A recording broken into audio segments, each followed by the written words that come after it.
Hello and welcome to Leaders of Tomorrow, India's only daily television platform for small businesses. Over the past 7 years, we've understood what matters most to you, the entrepreneur.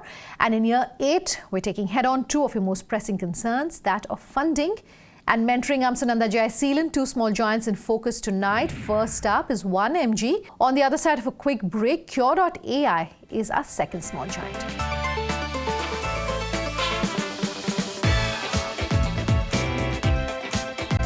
The Indian healthcare market is booming and is expected to touch $372 billion by 2020. That's massive potential for companies like 1mg, which ensures that it is collaborating with local chemists and pathologists to deliver services and products at your doorstep. Mansi Chokse has more on this company.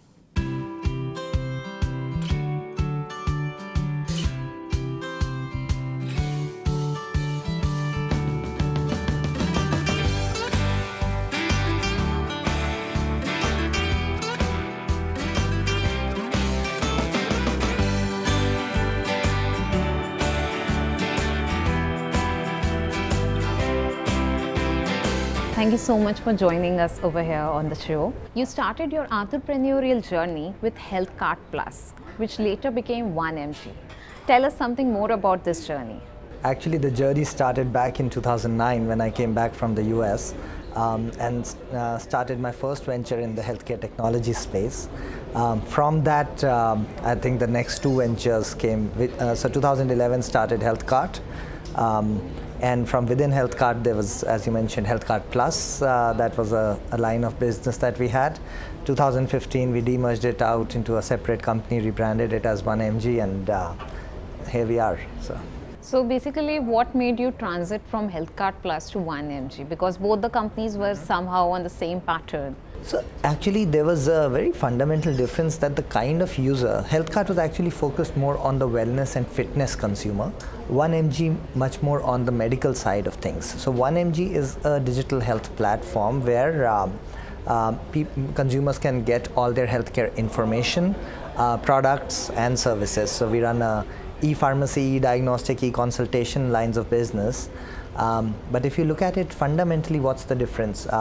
Health Cart very clearly focuses on the fitness and wellness consumers, so a very young audience. So what we saw between the 2 companies was the user set was very different. Okay. And the kind of services that both the platforms were offering turned out to be fairly non-overlapping. Tell us something about 1mg's business model and how do you want to scale it? Okay, so fundamentally as a platform, 1mg as a mobile app or a website, consumers come, they get the information that they need for their healthcare, they can buy their medicines, e-pharmacy, and we have a network across the country of partners from where the medicines are then supplied directly to the consumer. We get a commission from our partners for all the business that we can get to them. Same for diagnostics, we are tied up with almost all the big lab chains of the country, and for all the business that goes through our platform, we get a take rate or a commission for all the sales that happen. Similarly, we run e-consultations where a user can chat with a doctor. A part of that revenue is shared with us. Let's talk about the scalability in this business model. How do you plan to scale this business?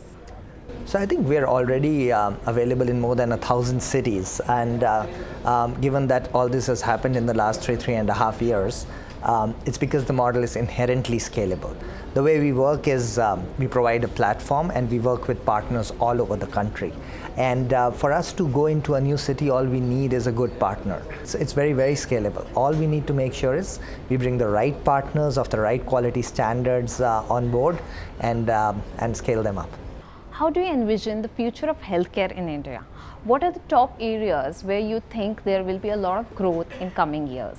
So see, I think if you look at specifically healthcare, tier 2, tier 3, tier 4, highly underserved segments of the market.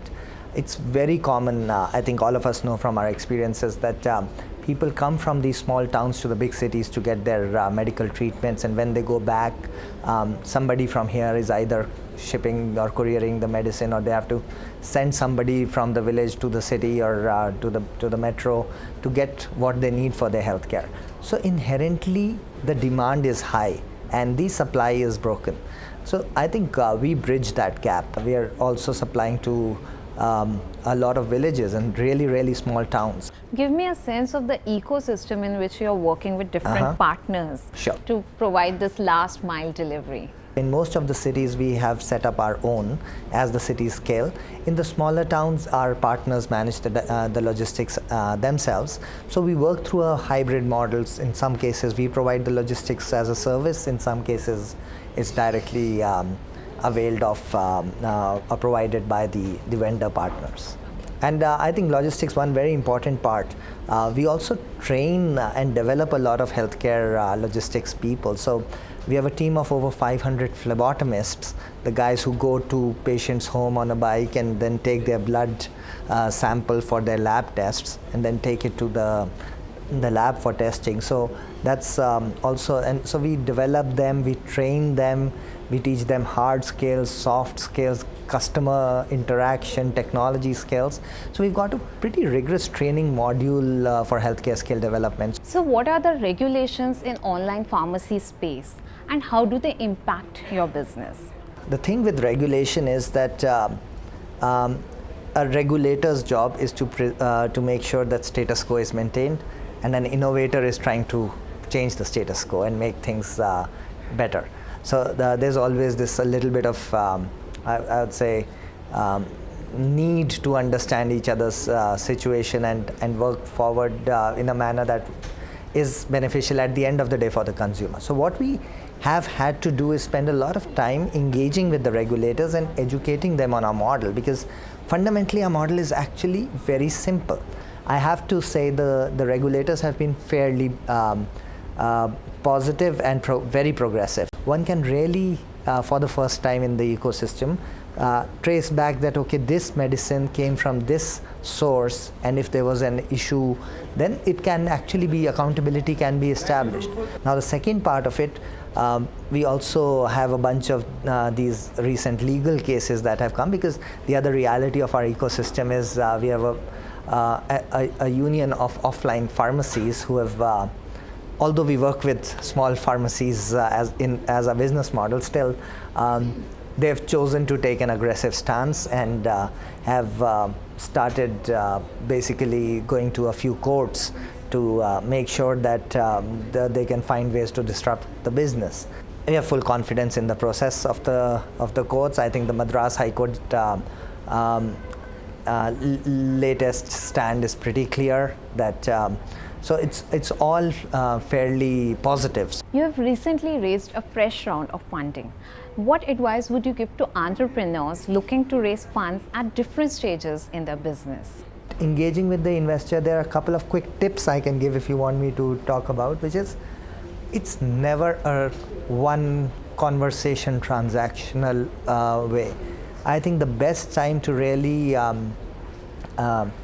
build or when you are actually putting in the effort to raise money is when you are not actively looking for money. It's when you are just building relationships. So be in touch with investors, keep them updated, take their thoughts, understand their perspectives, see where they are coming from. So you have to spend time to engage with a bunch of them. And when it's not a transactional conversation. So that when you start the transactional conversation, they already have a certain level of comfort regarding where you are coming from, and you have some comfort regarding where they are coming from. How do you envision the future of healthcare in India? What are the top areas where you think there will be a lot of growth in coming years? So I think clearly, I think this is one of the biggest areas that will see the maximum change in the years ahead. 3-4 very fundamental reasons. One, it's a very large sector that has very large pain points that need to be solved. And now the good news is that technology is reaching a stage and evolution where it can meaningfully and fundamentally change a lot of these models. So what is, I would say, the The basic change that we are seeing, or a structural shift in the ecosystem, is technologies like AI, machine learning, IoT. These have matured to a level where they can just fundamentally change the way data is accessed, processed, procured, everything. I'll tell you what we are doing, very simply because we have data on a lot of our patients. We are able to track disease progressions. We are able to start predicting that would a patient get better or worse. We are able to then preemptively come in and suggest this is the right thing for you at this point. So what's happening as the future of healthcare is, it's certainly moving towards a direction where it is going to be data driven. It's going to be very, very predictive, personalized, and also it's going to actually be patient centric. So I think we are sitting in a position where this market is going to just explosively grow. A lot more patients will come into the healthcare fold. Better quality healthcare will be created or developed for people, and I think it's going to open up more opportunity than probably any other sector at this point in time. Thank you so much for speaking with us. My pleasure. Thank you.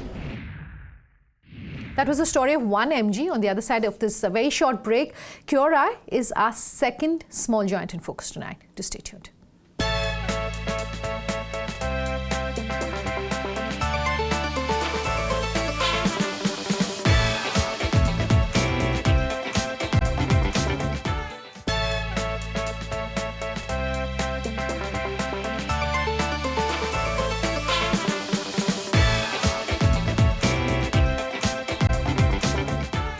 Welcome back. You're with us here on Leaders of Tomorrow. Qure.ai is our small giant in focus tonight.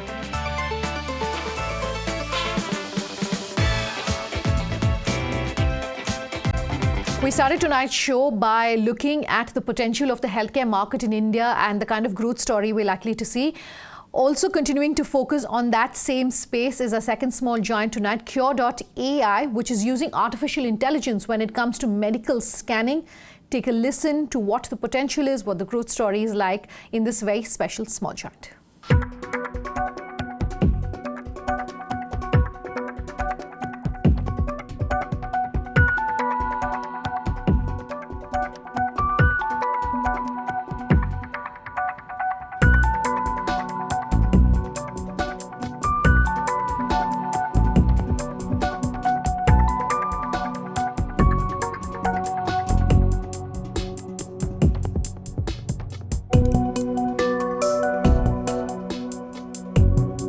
Thank you for hosting us, Prashant. I'd love to know more about Qure.ai. It's a very interesting company. Please tell me more about it.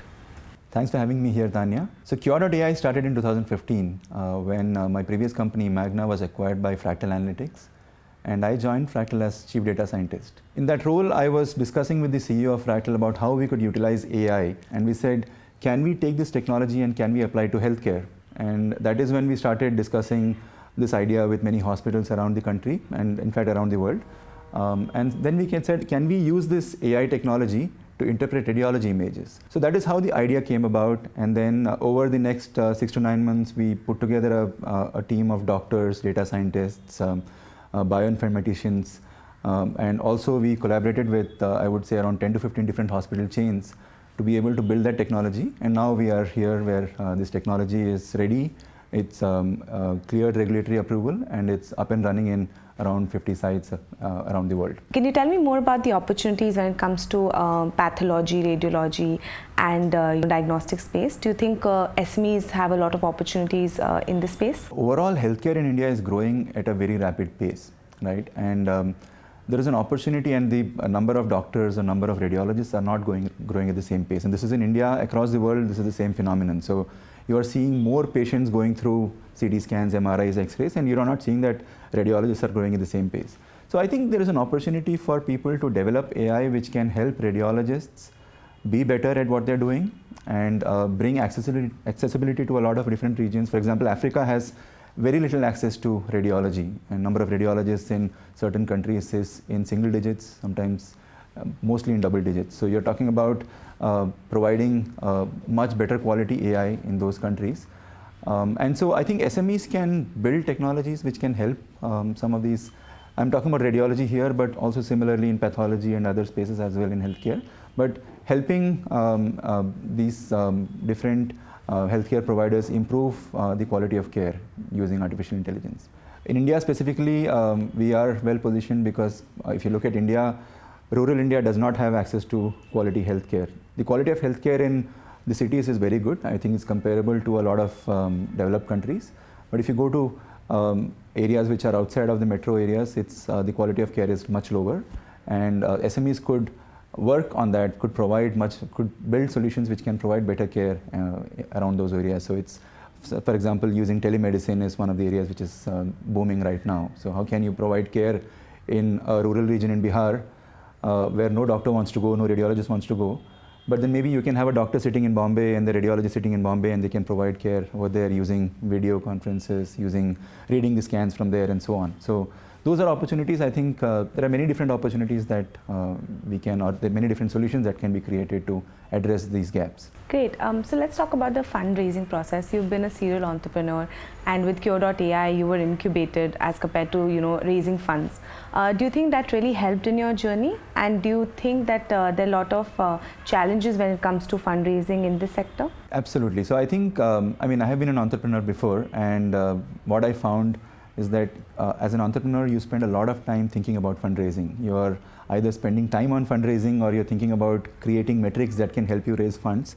And as Qure, being part of Fractal, being incubated by Fractal, we did not have to do that. We were actually, we were able to focus on the right things, building the right solutions, doing the right research. We are one of the only companies which has got peer-reviewed publications in the AI radiology space. This is globally. So globally, maybe there are 2 or 3 companies who have got peer-reviewed publications, and we are one of them. And we have got 5 peer-reviewed publications, which is the highest among everyone. So that's something we have been able to do. We have been able to do quality research and build quality solutions, which would not have happened if we were always looking for funding from external sources. Do you think it is easy or difficult for companies to raise funding in this space? Raising funds may not be a challenge. I think the challenge is in scaling the company, because if you look at healthcare is special in many different ways, right? One is that you don't have access to data easily. If you're looking at the kind of data that you're talking about, facial recognition or other kinds of image recognition, data is available everywhere on Google, and many different sources are available. But for healthcare data, sources are very few. Second is that there's a lot of regulation around healthcare. So to sell a product in multiple countries, you have to go through the regulatory pathway. It's the CE certification in Europe, it's FDA in US, and other regulatory pathways around the world. That takes a lot of time, it's a lot of investment to get there. And the third thing is that for healthcare solutions, especially in AI, the standards are much higher, right? So if you think about comparing it to autonomous vehicles, there was an accident which happened with an autonomous vehicle a couple of years back, which was one accident in 120 million miles compared to human beings who have fatal accidents in around 80 million miles. So the autonomous vehicle was actually better than human beings. But when you look at something autonomous, you hold it to a much higher standard. You hold AI to a much higher standard. And that's where I think, for us also as a healthcare AI company, we have to perform much better than a radiologist to be able to provide autonomous reading capability. And so right now, of course, we are not autonomous. We are providing augmented reading capability where we help radiologists read better and read faster using the power of AI. Can you tell me more about the industry itself? Do you think when compared to the rest of the world, how do you think the diagnostic industry in India is growing? Certainly, the future is AI, and it is going to be AI assisted for the most part. Some of the process may be completely AI led. But I think it's going to be, that's probably 5 years in the future. Right now, I think what I see is that AI is going to help radiologists read faster and read better, so improving the accuracy and productivity. Great. So let's talk about the 2 solutions that you offer currently, that is QXR and QER. Can you tell me more about these solutions, and are you working to improve these solutions in the future? So we have these solutions. QXR is a solution which can automatically interpret chest X-rays. It can identify the top 18 findings from chest X-rays, and it can automatically create a radiology report, and then identify normals from abnormals, as I mentioned earlier. QER is a automated head CT scan reporting system, which can basically identify critical abnormalities from HCT scans. So think about, a radiologist who's got 30 cases to read, right? And the 31st case is one where there is a patient who's come in with a large bleed. And by the time the radiologist reaches that particular case, it's already been 1 hour, 2 hours, maybe even longer than that. And that could be fatal for that individual who is waiting for that read to be completed before they get treatment. And what we are doing using AI is taking that 31st case, which is the large case, which is the case with the large bleed, and pushing it to the top of the queue. So the radiologist, when they start reading, they see that, okay, this is the scan, which is abnormal as stated by Qure. And I read this scan, and then I take action on that, whether it's surgery or anything else that needs to happen for that patient. So that's how Qure helps radiology practices. And for us right now, we are improving both of these solutions. So we are adding more findings to both of them, both chest X-ray and QXR and Qure. But also we are adding more capability. For example, QXR, we are adding a capability to do this on a mobile phone. So you could actually take a picture of a film on a mobile phone, and it will process that and identify the findings from the mobile phone image. So that's something we are working on. We are adding on Qure, we are adding more. We are adding, so for example, tumors and other findings to Qure as well. And we are working on some new technology. So we are now working on detecting fractures from X-rays. So with QXR, which detects, interprets chest X-rays, and this fracture detection from other musculoskeletal X-rays, we would probably cover a wide range of X-rays, almost maybe 80–90% of X-rays. And so that's a solution that we're working on. And we're working on some other solutions around CT angio to detect stroke. So how do we detect stroke from CT angiograms? In terms of new technologies like deep learning and artificial intelligence, is it easy to hire people in this domain? So when we started Qure, we actually found it extremely hard to hire people who had got deep learning experience. We hired young people who were very sharp and very motivated, and they built that expertise over time. So now we have a team of people who have not only a great deep learning expertise, but also, our data scientists have spent a lot of time understanding the medical domain. So some of them, I can say, that can read a chest X-ray probably as well as a radiologist. So they have become so good at reading these X-rays. So even now we are hiring people who are fresh out of college, but who are really smart and motivated, and training them on these technologies. Great. So let's wrap this interview up with asking, what is the future for Qure.ai? The next step for us is to take the solutions which have been developed and make it available worldwide, impacting millions of lives. Today, for example, we are processing 1,000+ X-rays and CT scans on a daily basis from 12 different countries. And for us, the goal is to scale that up to more countries and to more scans over the next couple of years. Thank you so much for talking to us, Prashant. Thank you.